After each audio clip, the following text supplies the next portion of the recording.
नमस्कार, स्वागत है आपका हमारी खास पेशकश में। मैं हूं विवेक मित्तल।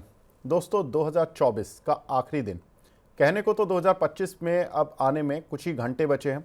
एक दिन चेंज हो जाएगा, लेकिन एक दिन चेंज होने के साथ साथ साल भी चेंज हो जाएगा, महीना भी चेंज हो जाएगा और कई बार तो सोच भी चेंज हो जाती है। मार्केट का आउटलुक क्या रहेगा 2025 के लिए, उस सोच को कायम करते हैं। आज हमारे साथ काफ़ी बेहद खास मेहमान जुड़े हैं। मैनेजिंग डायरेक्टर ऑफ डीआर चौकसी के मैनेजिंग डायरेक्टर ऑफ डीआर चौकसी जुड़े हैं हमारे साथ। देवेंद्र चौकसी सर हैं। Devendra sir, very good afternoon and thank you very much sir, हमसे जुड़ने के लिए इस कीमती समय पर और अपना कीमती समय हमें देने के लिए, क्योंकि आई नो कि सब लोग काफ़ी बिजी चल रहे हैं आज। थैंक यू विवेक का खूब खूब शुक्रिया आपको भी कि आपके शो में मैं आज शामिल हो पाया हूँ। डेफिनेटली आई थिंक काफी इंटरेस्टिंग टाइम है, तो चर्चा करने का आनंद आएगा। बिल्कुल सर, चर्चा शुरू करते हैं सर। सर, निवेशक 2024 में पहले 9 मंथ्स तो उन्होंने एंजॉय किया मार्केट को, सितंबर तक जब हमने ऑल टाइम हाई लगते हुए देखे, लेकिन जो Q4 था वो थोड़ा डिसअपॉइंटिंग था। अब 2025 के लिए जब हम एंटर कर रहे हैं तो सबसे बड़ा सवाल निवेशकों के मन में ये आ रहा है कि डोनाल्ड ट्रंप जब 20 जनवरी को अमेरिका के प्रेसिडेंट बनेंगे तो उन्होंने जिस तरह के स्टेटमेंट, दो तरह के स्टेटमेंट दिए हैं। एक कि टैरिफ लगाने की बात कर रहे हैं, दूसरी तरफ वो रशिया यूक्रेन का युद्ध रुकवाने की बात कर रहे हैं। सर, मार्केट किस एंगल को ज़्यादा वेटेज देगा? क्या फ़ायदेमंद होगा, क्या ज़्यादा खतरनाक होगा टैरिफ का बढ़ना? तो विवेक आई थिंक जो हिसाब से मैं समझ रहा हूँ इस प्रक्रिया को, डोनाल्ड ट्रंप के अंदर आई थिंक दो व्यक्ति है। एक व्यक्ति जो है जिसको definitely made in America, make in America के साथ में जुड़ा हुआ वो व्यक्ति है। हम्म। दूसरी एक व्यक्ति उनके अंदर वो है कि जो अमेरिका की ग्रोथ के लिए बाहर से जो भी मदद मिलनी चाहिए वो मदद लेने के लिए हमेशा तैयार रहता है। हम्म। मेरा ऐसा समझना है कि इंडिया के साथ में अमेरिका के संबंध अच्छे इसलिए भी रहेंगे क्योंकि इंडिया इज वन कंट्री की जो अमेरिका को खुद को हेल्प कर रही है इन मेनी वेज। आज आप देख के चलिए कि इंडिया की ग्रोथ के कारण आई थिंक वर्ल्ड की इकोनॉमी को आज स्टेबिलिटी मिली है। तो मैं ऐसा समझता हूँ कि I think he understand this particular aspect very well. Second thing, America की एजुकेशन सिस्टम के अंदर आप देखें तो जो दो कम्युनिटी के लोग मैक्सिमम अमेरिका की एजुकेशन के सिस्टम के बेनिफिट लेते हैं, वो एक इंडिया है और दूसरा चाइना है। तो इंडिया के जो स्टूडेंट्स अमेरिका के अंदर आते हैं, they are basically the ones who are creating the new America, जिसके अंदर आप नए लीडर्स को भी देखते जा रहे हैं। तो मैं ऐसा समझता हूँ कि ये प्रक्रिया को डोनाल्ड ट्रंप बहुत अच्छी तरह समझ रहे हैं। जब भी वो टैरिफ की बात करते हैं तभी उनका ध्यान ज्यादातर चाइना की तरफ रहता है, ज्यादातर मैक्सिको की तरफ रहता है, ज्यादातर कनाडा की तरफ रहता है। कनाडा, मैक्सिको और चाइना, आखिर ये कंट्रीज के अंदर से उनको इंपोर्ट कर्टेल करना है क्योंकि वहाँ की पॉलिसी उनको जम नहीं रही है। इंडिया के साथ में उनका एक्सपोर्ट जुड़ा हुआ है, इंडिया के साथ में उनका एफडीआई जुड़ा हुआ है, तो मेरा ख्याल से इंडिया के साथ में व्यवहार अलग है। तो ये चीज पहले फाइनेंशियल मार्केट समझ ले, इन्वेस्टर समझ ले, तो शायद इनके जो स्टेटमेंट से आपको दुविधा हो रही है वो दुविधा शायद होने की बंद हो जाए। सो ये सबसे पहली पॉइंट है। मैं ऐसा समझता हूँ कि उनके प्रेसिडेंसी में आने से इंडिया के लिए बेनिफिट ज्यादा रहेंगे, कम नहीं रहेंगे। और इंडिया की जो डिप्लोमेसी पॉलिसी है वो भी मेरे ख्याल से अमेरिका के फेवर में जा रही है, तो मैं शायद समझता हूँ कि आई थिंक ये बेनिफिट हमारे लिए ज्यादा रहेंगे। रही बात दूसरी यूक्रेन रशिया युद्ध की, मैं ऐसा समझता हूँ कि वर्ल्ड के लिए सबसे अच्छा निर्णय होएगा अगर ये युद्ध बंद होता है तो। क्योंकि जो विपरीत कारण आए हैं ये युद्ध के हिसाब से, इंडस्ट्री के लिए जो कॉस्ट फैक्टर बढ़ा है, लॉजिस्टिक की असुविधा हुई है, ये सब कारण ये युद्ध के कारण से हुआ है। अमेरिका अपने वेपन सप्लाई करने के लिए, ये युद्ध के लिए जो डेमोक्रेट्स ने युद्ध चालू किया था, अगर रिपब्लिकन आके युद्ध बंद करवाते हैं तो मैं ऐसा समझता हूँ कि वर्ल्ड के लिए तेजी का कारण बनेगा। इसका एक दूसरा कारण ये है कि after the destruction construction takes place, यानी कि जो हिसाब से नुकसान हुआ है यूक्रेन के अंदर, तो हिसाब से आई थिंक वहां पे रिकंस्ट्रक्शन होना जरूरी बनता है। एंड मैं ऐसा समझता हूँ कि ये एक प्रक्रिया चालू होती है तो वर्ल्ड इकोनॉमी के लिए आइदर कमोडिटी है या मेटल कमोडिटी है या केमिकल कमोडिटी है, सबके लिए मेरे ख्याल से एक समय अच्छा रहना चाहिए। तो overall I am very optimistic about possibilities in 2025। उसके कारण इंटरेस्ट के कॉस्ट घटती है और साथ में ग्लोबल ग्लोबल इकोनॉमी के अंदर रिवाइवल आता है। तो मैं ऐसा समझता हूँ कि the period to 2029 would be very very interesting period for the world as a whole. So I think definitely one remains more optimistic and positive about all the possibilities. बिल्कुल सर, लेकिन निवेशक एक चीज़ से और डरे हुए हैं कि अगर इंडिया की स्टोरी बहुत अच्छी है तो वो एफआईज को क्यों नहीं समझ आ रही है। वो अक्टूबर से लगातार सेल कर रहे हैं। मैं एक बार ट्रेंड भी देख लेता हूँ 2020 से लगातार पिछले 5 सालों का। तो 2020 में एफआईज ने इंडिया में करीब 1,70,000 करोड़ रुपए का इन्वेस्टमेंट किया। 2021 में 25,752। 2022 में उनकी थोड़ी सेलिंग थी 1,21,000 करोड़ के आसपास की। 2023 में अगेन उन्होंने अच्छी बाइंग की 1,71,000 करोड़ की। लेकिन 2024 में उन्होंने पहले 9 महीने तो खरीदारी की नेट में, लेकिन अक्टूबर नवंबर दिसंबर यहाँ पर नेट सेल ही चल रहा है। लेकिन कुल मिलाकर अभी तक तो 2,000 करोड़ की बाइंग ही देखने के लिए मिल रही है। सर कैसे देखें एफआईज जो थोड़ा सा डर गए हैं या प्रॉफिट बुक कर रहे हैं, ये ट्रेंड कैसे रिवर्स होगा और किन ट्रिगर से रिवर्स हो पाएगा?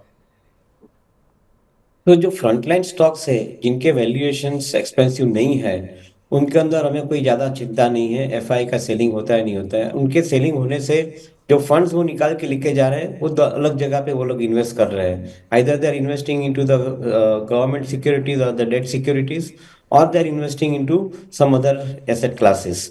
तो ये एक प्रक्रिया बनती है। तो इसके हिसाब से इमर्जिंग मार्केट जैसे मार्केट को आप सेल करके दूसरे प्रोडक्ट दूसरे एसेट क्लास के अंदर आप एंटर हो जाते हो। तो ये प्रक्रिया अभी चल रही है। मैं नहीं मानता हूँ कि इसके अंदर इंडिया की कोई वीकनेस है। हाँ, एक बात जरूर है कि निफ्टी 50 स्टॉक्स का वैल्यूएशन जब भी 22 या 24 के प्राइस अर्निंग रेशियो पे पहुंचता है, तभी कोई ना कोई कारण आता है, बिचवाली आती है। अभी आज की तारीख के अंदर निफ्टी 50 के वैल्यूएशन जो है वो 20 के पी के अंदर आ चुके हैं। जब भी पी 20 के अंदर रहा है तभी मार्केट संभला है, मार्केट उसके बाद में रिवाइव हुआ है। फॉर्चुनेटली द फ्रंटलाइन स्टॉक्स के अंदर वैल्यूएशन इतने एक्सपेंसिव नहीं है। तो ये एक सबसे बड़ी पॉजिटिव चीज मैं गिनता हूँ। और जहाँ पे वैल्यूएशन सबको नहीं कंफर्ट आते हैं वो मिड कैप या स्मॉल कैप के अंदर है, जहाँ पे everybody is painting in the market. जो नए आईपीओ से जो कंपनियां लिस्ट होती है उसके दाम डिस्प्रोपोर्शनेटली जल्दी बढ़ाना या वैल्यूएशन को स्ट्रेच करना से मिला के, I think mid cap and small cap companies के अंदर every fund is operating to make the quick money. तो ये एक जरा चिंता का विषय है, क्योंकि काफी वीक हैंड्स इसके अंदर घुस चुके हैं। अगर कोई जगह पे अर्निंग मैच नहीं होती है, ग्रोथ मैच नहीं होता है, तो ये मिड कैप स्मॉल कैप के वैल्यूएशन जो अभी बने हैं वो सस्टेन नहीं होंगे, ऐसा डर है। तो वो डर भी शायद जस्टिफाइड है। इसके कारण कोलेटरल डैमेज दूसरे स्टॉक के अंदर आ सकता है, उसका भी रीजन हो सकता है जिसके कारण they are selling. And the third reason उनका जो सेलिंग का था वो है कि rupee as a currency, like other emerging market currency, rupee का व्यू लेते हैं तो वो शायद डेप्रिसिएशन की तरफ जाता है, क्योंकि डॉलर स्ट्रेंथन होता है तो रूपी उसके सामने वीक होता है। रूपी की कोई ज्यादा खुद की गलती नहीं है, बट डॉलर स्ट्रेंथन होता है उसके हिसाब से रूपी वीक हो रहा है। तो ये कारण भी तीसरा कारण हो सकता है कि जिसके अंदर उन्होंने माल मार्केट में से बेचा है। बट मैं नहीं मानता हूँ कि वो परमानेंट सेलर है। उनका इन्वेस्टमेंट की तरफ नजरिया अलग है। Maybe I think market में वैल्यूएशन जो आज की तारीख में मिल रहे हैं, ये वैल्यूएशन ज्यादा टाइम तक ये नीचे लेवल पे नहीं रहेंगे, ऐसा मेरा मानना है। पर्टिकुलर निफ्टी 50 स्टॉक्स के अंदर वहां पे some strong buying will emerge, और वहां पे एफआई की तरफ से बाइंग स्ट्रॉन्ग हो सकती है। तो ये चीज को ध्यान में डेफिनेटली रखना जरूरी बनता है। बिल्कुल सर, आपने रुपए की बात की, मेरा नेक्स्ट क्वेश्चन भी यही था कि 2025 में फाइनली रुपया कहाँ तक जाएगा? कि एक कैलकुलेशन ऐसा बनता है कि इंडिया ने अभी तक रुपी की जो मूवमेंट है उसको इंडिया ने बहुत अच्छी तरह से रीड किया है, आरबीआई इंक्लूडेड। उन्होंने रुपी को बहुत अच्छी तरह से मैनेज किया है, ऐसा मैं बोल सकता हूँ। करीबन 2.5-3% का डेप्रिसिएशन रुपी के अंदर आता है साल का, उससे ज्यादा रुपी घटता नहीं है, ऐसा मानना है।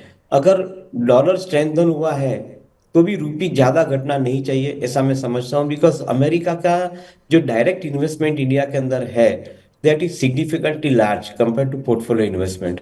तो मैं ऐसा समझता हूँ कि आई थिंक जो हिसाब से नए प्रोजेक्ट, नई इकोनॉमी सेटअप हो रही है, नए इंफ्रास्ट्रक्चर के प्रोजेक्ट्स आ रहे हैं, नई पीएलआई स्कीम्स बैठ रही है, तो ये सब के जुड़ के चले तो मैं ऐसा समझता हूँ कि America will be more net investor into the country than taking money out of the country. तो ये मेरे ख्याल से पॉजिटिव मूव गिन के चलना चाहिए, ऐसा मैं मानता हूँ। जी सर, अब एक और अहम ट्रिगर जनवरी में डोनाल्ड ट्रंप आ जाएंगे। उनका रशिया यूक्रेन और टैरिफ वाला जो सीन है वो हमें पता लग जाएगा जनवरी एंड तक, लेकिन फरवरी फर्स्ट वीक में हमारे सामने बजट भी होगा। सर मार्केट किन 2 पॉइंट्स को सबसे ज़्यादा सोचेगा? क्या इंपॉर्टेंट होगा मार्केट के लिए? सिर्फ बजट के नजरिए से देखें तो मार्केट एक एक्सपेक्ट कर रहा है कि कोई भी हिसाब से ये जो ज्यादा टैक्स डाल के इकोनॉमी चलाने की मेहनत कर रहे हैं वो प्रक्रिया बंद होनी चाहिए। हम्म। अगर ये प्रक्रिया चालू रही तो मार्केट के अंदर ना इन्वेस्टमेंट आएगा ना इन्वेस्टर का कॉन्फिडेंस आएगा। और ये चीज मैं ऐसा समझता हूँ कि प्राइम मिनिस्टर और फाइनेंस मिनिस्टर को बहुत अच्छी तरह से इन्वेस्टरों ने बताई है। मैं ऐसा समझता हूँ उनका भी उनके ऊपर एक्नॉलेजमेंट मिला हुआ है। I would think that make instead of making tax regime complicated और टैक्स के अंदर आप ज्यादातर बदलाव लाते हो फ्रिक्वेंटली, वो एक प्रक्रिया यहाँ पे अटकती है। तो मैं ऐसा समझता हूँ कि अगला समय अपने लिए अच्छा रहेगा। तो आई think the budget point of view से देखा जाए तो एलोकेशन टुवर्ड्स इंफ्रास्ट्रक्चर ये एक प्रोसेस चालू रहेगा, ऐसा मैं मान के चलता हूँ। प्रायोरिटी थोड़ी आगे पीछे चेंज हो सकती है बट आई थिंक ये प्रोसेस चालू रहेगा। और टैक्सेशन का जो रिजिम है उसके अंदर सिंप्लीफिकेशन का प्रोसेस जो फाइनेंस मिनिस्टर और प्राइम मिनिस्टर को इकोनॉमिस्ट ने और इन्वेस्टर ने बताया है उसके ऊपर शायद उनका फोकस ज्यादा रहेगा। तो I would be relatively more optimistic about the possibilities in the budget than going against the budget. So let's see how it works out to be. But ऐसा कोई disappointment होने का कारण नहीं लगता है मुझे if they take the corrective course in a better manner. जी, देवेंद्र साहब, अब तीन छोटे छोटे सवाल और बचे हैं। सर, वैल्यूएशन भारत की कितनी महंगी है, किस लेवल पर आपको लगता है कि फेयरली वैल्यूड हो जाएगा अगर निफ्टी की 50 कंपनीज की देख लें, और किन लेवल्स पर आई मीन मार्केट अट्रैक्टिव हो जाएगा, या इन लेवल्स पर भी मार्केट ठीक है अगर हम आगे की अर्निंग को डिस्काउंट करते हुए देखें तो? इकोनॉमी के अंदर 11-12% का नॉमिनल जीडीपी ग्रोथ आता है साल के अंदर। तो मैं ऐसा समझता हूँ कि कंपनीज के अर्निंग ग्रोथ के अंदर 15-17-20% के बीच में ग्रोथ आना संभवित है। Now many of the large cap companies जिसके पास कैपेसिटी बड़ी है उन्होंने ऑलरेडी ये प्रक्रिया के साथ में जुड़ गए हैं because they are in a better position to deliver in their product segment in their business segment. तो वो काम अच्छी तरह से चल रहा है। मैं नहीं मानता हूँ कि उसके अंदर कोई रुकावट आई हो। सो अगर ये वैल्यूएशन सस्टेन होने हैं या ये वैल्यूएशन के ऊपर आई थिंक मार्केट आगे बढ़ना है तो अर्निंग ग्रोथ आपका जो है वो करीबन 17 से 20% के बीच में आना जरूरी बनता है on nominal GDP growth of 11-12%। ये बनता है तो आई थिंक मेरे ख्याल से market will be in a happy situation. Currently 1 या 2 क्वार्टर के अंदर ये जीडीपी का ग्रोथ नहीं बना है इसलिए अर्निंग के ऊपर इम्पैक्ट आ रही है। बट मैं समझता हूँ कि 2024 का ईयर इलेक्शन का ईयर रहा है। इलेक्शन के ईयर के अंदर गवर्नमेंट ज्यादातर काम नहीं कर पाती है, ये हमारी दुर्भाग्य परिस्थिति है। अगर ये परिस्थिति में से हम लोग बाहर निकलना चाहते हैं तो वन नेशन वन इलेक्शन का जब तक इम्प्लीमेंटेशन नहीं होता है तब तक ये प्रक्रिया में तकलीफ देती रहेगी। But other than that I think the entire fabric has been laid down for growth in the economy 2024 में। तो मैं ऐसा समझता हूँ कि 2025 के अंदर इम्प्लीमेंटेशन का प्रोग्राम इससे ज्यादा एक्सेलरेट होएगा। तो I would be optimistic about earning growth of around 18-20% in Nifty 50 companies. Okay sir, अब जब अर्निंग ग्रोथ आएगी तो लार्ज कैप में ज़्यादा आएगी या मिड कैप में, और कौन से पर्टिकुलर पॉकेट में इस समय इन्वेस्टर्स को देखना चाहिए? क्योंकि लार्ज कैप करीब 10 से 20% गिरे अपने हाई से, और जो मिड कैप हैं वो 40-40% गिर गए हैं। लोगों के जो पोर्टफोलियोज हैं वो काफ़ी डीप रेड होने लगे हैं। बनेगा, जरूर बनेगा। मिड कैप के वैल्यूएशन गलत है, हम पहले से बताते आ रहे हैं। और मिड कैप और स्मॉल कैप के वैल्यूएशन के अंदर ज्यादातर कारण आपका लिक्विडिटी का है। आपने इतने लिक्विडिटी से मार्केट को चलाया है कि मेरे ख्याल से मिड कैप और स्मॉल कैप पनिशमेंट ज्यादा देंगे इन्वेस्टरों को, क्योंकि इन्वेस्टर ने सोचे बिना भी इन्वेस्टमेंट किया है काफी हद तक और आज की तारीख में भी कर रही है, क्योंकि everybody wants to make quick money with a momentum buying. तो मैं ऐसा समझता हूँ कि इसके अंदर आपको थोड़ा संभाल के रहना पड़ेगा।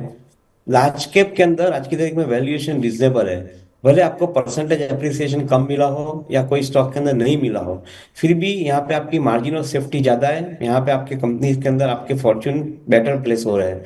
तो I would remain relatively more optimistic for buying my portfolio with quality large cap companies and some of the quality mid cap companies जो मार्केट के अंदर डिस्काउंटेड रेट में मिलनी शुरू होती है कोई कारण sir. So then we would remain, I think, buyers in those companies. Like currently we have buying proposition in some of the companies.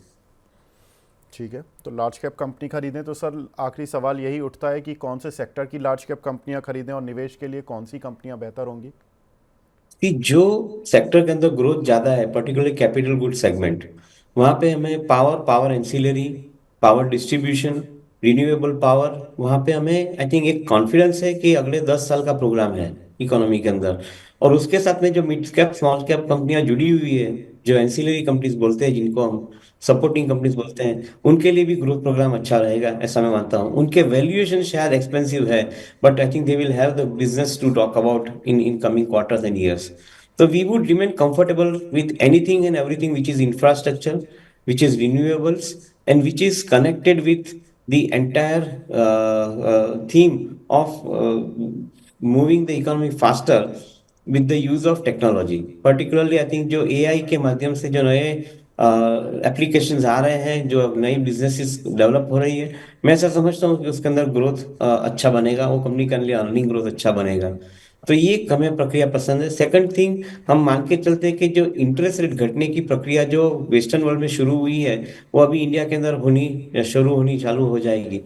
Interest rate घटने की प्रक्रिया लगभग 6 से 8 क्वार्टर चलती है। तो आप ऐसा पकड़ के चलिए कि 6 से 8 क्वार्टर तक आपको ग्रेजुअल इंटरेस्ट रेट डिडक्शन मिलता है, तो ओवरऑल इकोनॉमी के अंदर आपका इन्वेस्टमेंट का क्लाइमेट अच्छा बनेगा। So that is why we are basically form about investing into some of the good quality finance companies, the corporate banks, the large NBFC companies and the financial intermediary companies को, जहाँ पे एक अच्छी उनका growth की एक हमें scope दिख रही है, अच्छी एक अपॉर्चुनिटी दिख रही है। बिल्कुल। तो सर ने बता दिया है कि कहाँ पर किन सेक्टर्स में और किन तरह की कंपनीज पर फोकस करना है, और 2025 सभी के लिए शुभ हो, मंगलमय हो। देवेंद्र सर, आप हमारे साथ जुड़े, बहुत बहुत शुक्रिया and wish you very happy new year sir. Thank you Vivek. 2025 के लिए हम भगवान से प्रार्थना करते हैं कि सभी को अच्छी तंदुरुस्ती मिले, अच्छी सेहत के साथ में अपनी फाइनेंशियल सेहत भी आपकी अच्छी बने, और आपका जीवन सुखी रहे, बस ऐसी भगवान से प्रार्थना करते हैं। Thank you very much Devendra sir, बहुत बहुत शुक्रिया सर। तो इस खास पेशकश को अब यहीं पे विराम देने का समय आ गया है। नमस्कार।